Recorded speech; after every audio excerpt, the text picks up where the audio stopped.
If you were building a network of Catholic hospitals and aged care services, how would you do it? If you had to start from scratch, would you design the network we have today as it looks?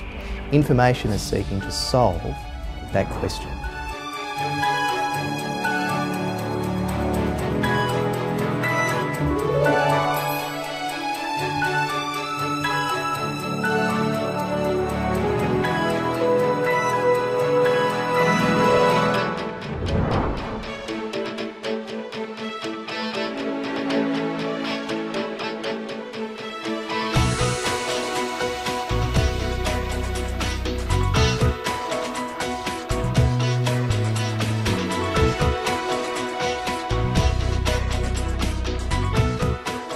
It's access to the best quality care that the Catholic sector can provide. And what I mean by that is for perhaps the poorest and the most vulnerable in a community, that they're never lost sight of in the work of Catholic Health. One of the fundamental questions facing Catholic health and Catholic aged care is to work within the constraints of ever-shifting government policy and funding arrangements, while at the same time always being true to the very mission of the Church, which is the mission of healing and care.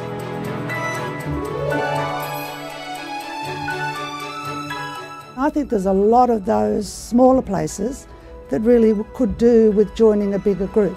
Now, people get a bit nervous, let me tell you, because they think if you're big, you swallow you up and you lose your own identity. But we never lost our own identity in relation to the Mater and St Vincent's. In a way, it's given me a bigger breadth of something, because now I feel I'm a charity as much as I am a mercy. And I think that's fantastic. One is to be receiving sufficient funds to be able to compete in the labour market with the public hospitals and private hospitals out there. And the second one is particularly funding for the high care resident accommodation.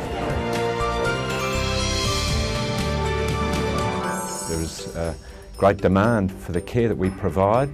The best doctors want to work with us, and patients are referred from near and far. It's getting adequate funding for the services we provide from both health funds and government. It's not only about those who live in the metropolitan areas, that we need to work cooperatively and collaboratively. We have much to learn from each other. We have things that we can learn from those in metropolitan areas, and people in metropolitan areas, I believe, would have a lot to learn from us. The invitation now is for every leader, be they a CEO, a board director, a congregational member, to think about the type of future that they want for their services. Together, we have to chart our future. And we've got to tackle business questions like, do we want to engage in shared services? We have to tackle ethical questions. What are the key issues we're going to face in the next decade, and how are we going to respond to them together? We've got to solve the problem that affects every single one of our services, and that's where we're going to find the staff to work in the Catholic sector in the years to come. Some of it's confronting, most of it's hard, but if we ignore it, in 10 years' time we'll look back and say we had the opportunity, but it passed us by. It's an opportunity to speak as one voice, I think, for Catholic healthcare across the nation. I think that my hope for it would be that we are a united group. We have the capacity to find new and different ways of doing things. We can make the most of the least. I think the most important thing for us going forward is to always remember that we put the needs of our patients, clients and residents at the forefront, and that is at the heart of our ministry. It shouldn't just stand still, it's got to go forward, it's got to remain relevant to the Australian community. Within the Catholic sector, we need to really start working together, sharing resources, sharing some expertise, perhaps in development, looking at training, ways we can work together. Through collaboration and sharing and openness, we can go from strength to strength. We're already very strong.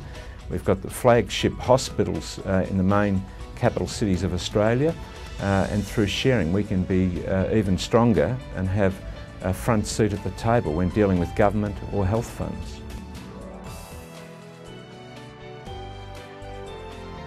I would really urge all of you, all of us, to be game to take the steps to come together, because I think it's only in the coming together that we really will be able to have this huge mission focus within our society about the type of organisations we want to be. It's only ever about the mission. It's not on about the Sisters of Mercy or the Sisters of Calathampian. It is really only about the mission and the ministry that we provide to the people. And so whatever can make it better, we really ought to go there. inFORMATION provides a blueprint for our future. It informs us on what good stewardship looks like. Good stewardship for the Catholic Church is to sustain and grow our ministries of health and aged care. inFORMATION is providing a roadmap as to how we can get to the future.